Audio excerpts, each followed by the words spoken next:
फेरा दया के नजरिया मोर स्वामी जी। फेरा दया के नजरिया मोर स्वामी जी। फेरा दया के नजरिया मोर स्वामी जी। गढ़वा घाट है बासी सदगुरु सहज संत अविनाशी खेवा जीवन का नवारिया मोर स्वामी जी। सेवा जीवन के नवारिया मोर स्वामी जी। सेवा जीवन के नवारिया मोर स्वामी जी। मोर स्वामी जी।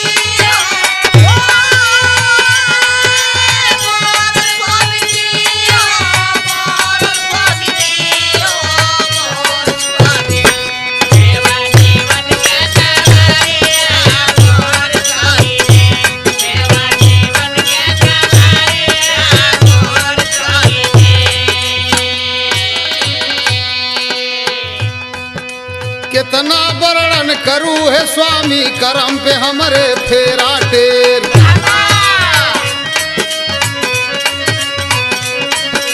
खुश हो जाऊं भव सागर से पार हो तना लागे देर।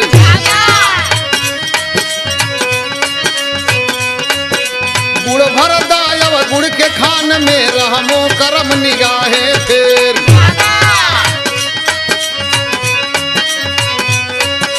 घट घट बासी है अविनाशी दया कराना सुन के तेरा।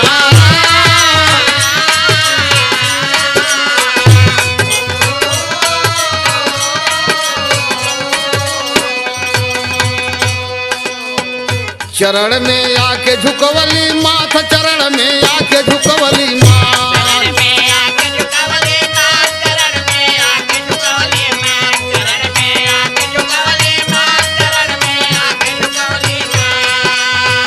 चरण में आके झुकवली माथ दया कैदा उठा के हाथ तनिको होवे नाया बेरिया मोर स्वामी जी। तनिको होवे नया बेरिया मोर स्वामी जी। तनिको होवे नया बेरिया मोर स्वामी जी। मोर स्वामी जी। जय हो।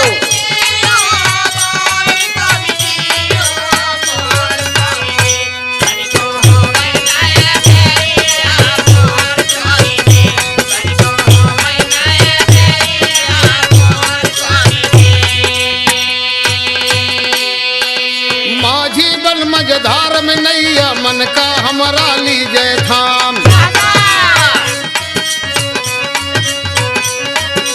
माटी के मूरत में सूरत रसना दीजे आठों धाम। मीठा रस रसना पे हमरे टपकावा बनरस का धाम। मैं डालाई डेरा गुरुजी धाम में तुम्हारे सुबह शाम।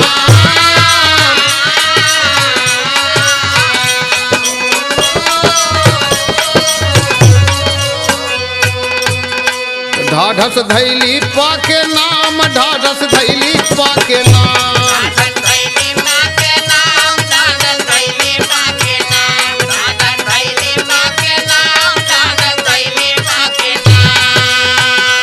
ढाढस धैली पाके नाम ममता में कैदा मोर काम थकत होए निज प्यारिया मोर स्वामी जी।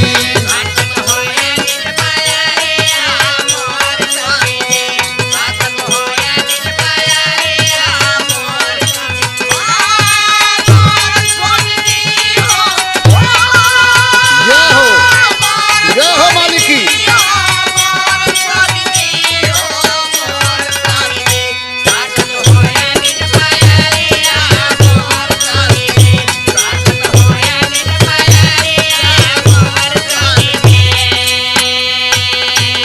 बड़े ही दयालु सरकार हमारे मालिक स्वामी गढ़वा घाट सदगुरु महाराज जी की असीम कृपा।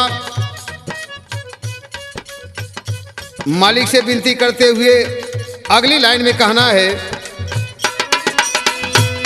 निदान करा दोनों नदान का महफिल अंदर ले आसन।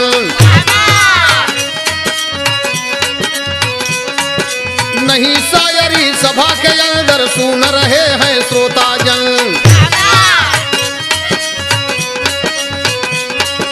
नानी याद यदू के होई कड़ा रही जबकि शासन। नबी आज आवाज सभा में के करे बा कितना का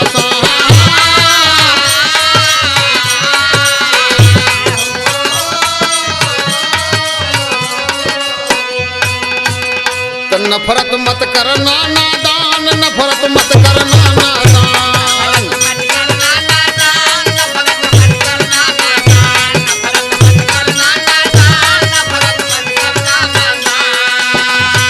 नफरत मत करना नादान, नबी है मेरे याली शान भाव से भर दे ले झोलारिया मोर स्वामी जी।